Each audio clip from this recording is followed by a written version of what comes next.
I gave you the gangbang earlier. Was it amazing? Did I hear that right? Yeah. Squeegees, Swinkies, and gangbangers. McGangbangers? Yeah. Somebody yesterday asked, have you ever had a McGangbang? I'm like, 2, but I was in Scotland at the time and they don't count. A McGangbang, could you explain to the world, the listening public, what a McGangbang is? Alright, she stole my thunder. It's chicken set, it's McChicken, and then McDouble, you put them together, it's freaking amazing. And they are freaking amazing. It's It's like you take everything that McDonald's sells, you take out all the bread, you pat it into a thing, and squish it and eat it. And wash it down with a nice bacon McFlurry. It was pretty freaking awesome. It will keep evidencing itself for the next 48 hours or so in strange ways, I'm sure. The ghost of McGangbang's past.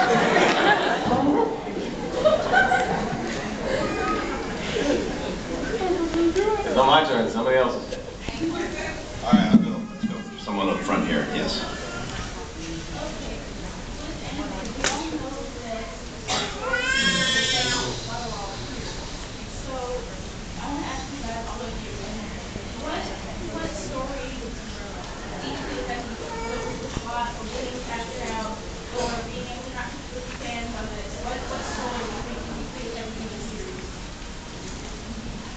Wow, we went from McGangbang to this.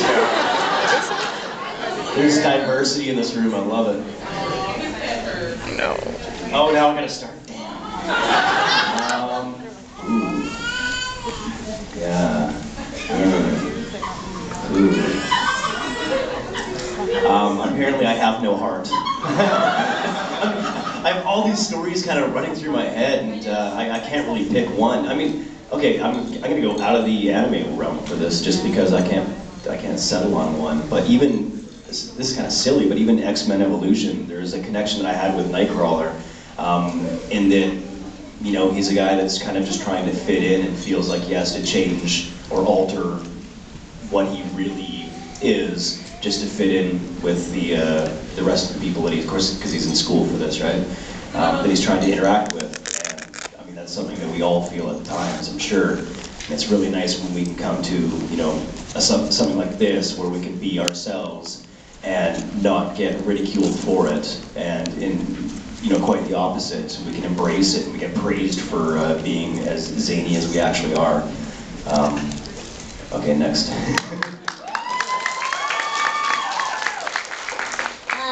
Gosh, that's a great question. I can remember the time I actually cried in the booth while recording, and it was a scene from Dragon Ball Z where Videl is fighting Spopovich. And it's this incredibly, unbelievably violent scene, and I just reacted to picture for a very long period of time, and towards the end, she actually is crying on camera, and I didn't realize till we finished the scene and we're like, okay, done. And I had tears like literally dripping off my face. I was crying myself. There was a scene in Sulti Ray where Celica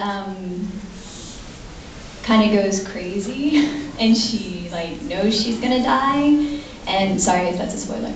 And she films a video for her friends saying her final goodbyes. And that was that. Okay. Continuing on sadness, Kamina, that's, need I say more? No, it was touching stuff, really. I mean, the material. I'm not saying that, oh my God, I'm amazing in that performance. It was just like, wow, I was reading it and then I was performing it. It's like, aw. And then the flashback stuff, and then, you know, what he became as a story element, which is very positive and influential, and just like helps just drive the story forward. And you know, at first I was being totally selfish, saying, man, I'm only in it for this long. I wish I was the lead in the whole story.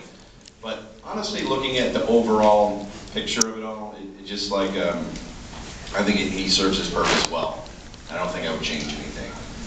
He comes back, he just touches all the characters in just the right way to get them to progress.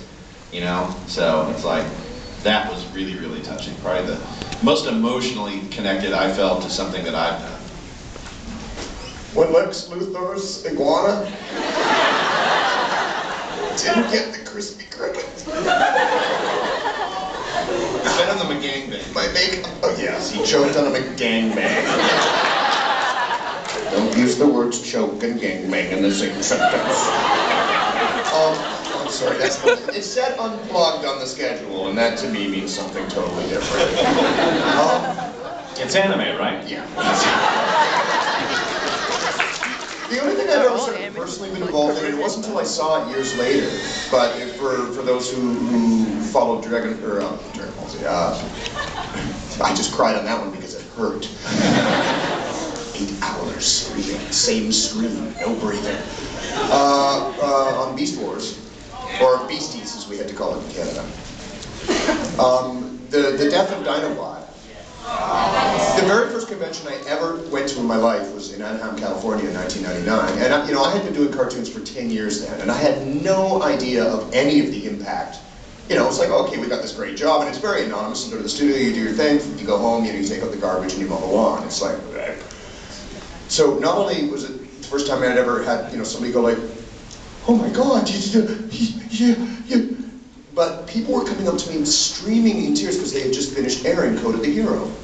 And, Dinobot knew he was going to die for 5 episodes. I, of course, clueless voice actor that I am, went, and I got to do all sorts of paraphrasing of Shakespeare, and it was wonderful. And, the race is silent. But people were so genuine. When it was the first time I was aware of the impact of, what we sort of very levitously, if you will forgive the complete bastardization of the English language, it's our awesome job and stuff. And that's the first time I saw that, and I've since had a lot of experiences, and actually when I saw the episode myself, it was like, that was a good name. But I've had secondhand experiences through all y'all. Wow, how long have I been down south of the line?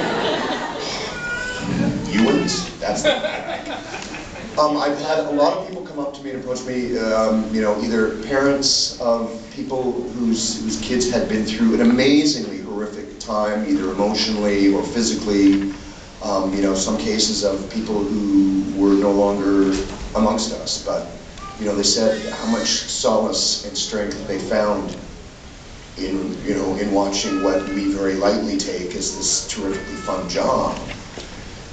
And then, the first time somebody expressed that to me, it was overwhelming, and I still, every time somebody will come up and tell me a story like that, or even just going, you spend 4 hours sitting down talking to somebody that, you may not know, but this happened to them in Bowman.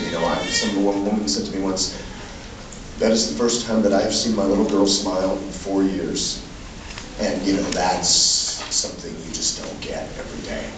So it's not necessarily, work-related, but it's what makes getting a chance to do this ridiculously awesome. Oh, nice finish, Scott. Super ridiculously, literally, totally awesome. But, yeah, so, let's do that. When I was working in New York, I saw Cowboy Bebop, and I thought, my God, I want to work with those people. And so I came out to LA, and luckily I met them, and this show came along called Wolf's Rain. And what was so fantastic about the show was not only was it everybody I wanted to work with, including the entire dubbing studio and the same composer and the same animation studio and the same character designer, but it had this deep mythological story to it. You had 4 wolves searching for paradise, and I got cast as the grumpy wolf. And which was amazing. And what was funny is the director and I, Mary Elizabeth, were totally geeking out over the show during the whole production. We would get the videos from the studio like a couple of weeks before they had to go in and record stuff. And so we'd be watching ahead to see where the story was going. And we were on pins and needles wondering what was going to happen next in the story. For those of you who know Wolf's Rain, it is not what we shall call an uplifting ending necessarily. And as we got deeper and deeper into it, I could almost feel the sense of, are we really going to go there? Because there's times in anime shows where they start to go someplace that's emotionally dangerous, and then they sort of shy away at the last second and won't actually go there. They won't end it. They won't button it. and say, this is how it is, this is how it's ending, and we're done. And Wolf's Rain was going there, and Mary Elizabeth was actually coming to me and asking me questions, because how do you talk about paradise? How do you deal with this notion that everything, in order to reach paradise, you have to sort of leave everything behind? Everything behind. Everything behind, right? How do we get there? How do we deal with this? And there was this final scene, because Sume sort of has one of he has a couple of nice scenes at the end of that, and one is to the Runt, where he has a little speech to Toboe, who's been his friend the whole time. And we came in to record that, and Mary Elizabeth looked at me and said, this is going to be tough. And I said, I will stay here as long as it takes to get this right. And we recorded the whole scene, and we were done. And the biggest compliment I got was from the producer later. He said they were watching down the entire mix, and that scene brought him to tears. That he called me afterwards and says, you just have to know, that scene brought me to tears. And I said, good. I think, yes, good. Because that story to me is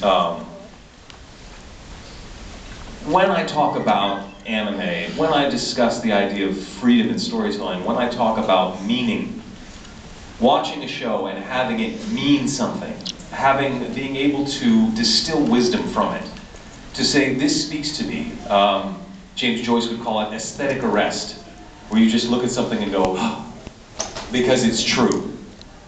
That's the freedom I'm going for. To be a part of a show like that is the most satisfying thing to me. So Wolf's Rain also brought me to tears by the end of it. Even though I actually think, while it looks very depressing, I actually think the very end of it is quite uplifting. Most people don't quite understand the very ending of the show, but come to our mythology lectures and I'll explain it to you. But I think the fact that it stayed true to itself. It stayed true to itself, and it followed the course of what it was going through. The world is coming to an end, and the world is coming to an end, and the world is going to come to an end, and it ends, you know, and that's it. And then it's going to be reborn, and something else is going to happen. And I really have the greatest admiration and satisfaction for that kind of story. I found that actually the end of the first season of Sailor Moon has a similar sort of thing, where the world is going to end and the world is going to end. And I actually feel that that Sailor Moon and Wolf's Rain actually share a lot of similarities there. So yeah, that kind of power of meaning and storytelling is what has always attracted me to anime. We had almost exactly the same experience in Strawberry Shortcake.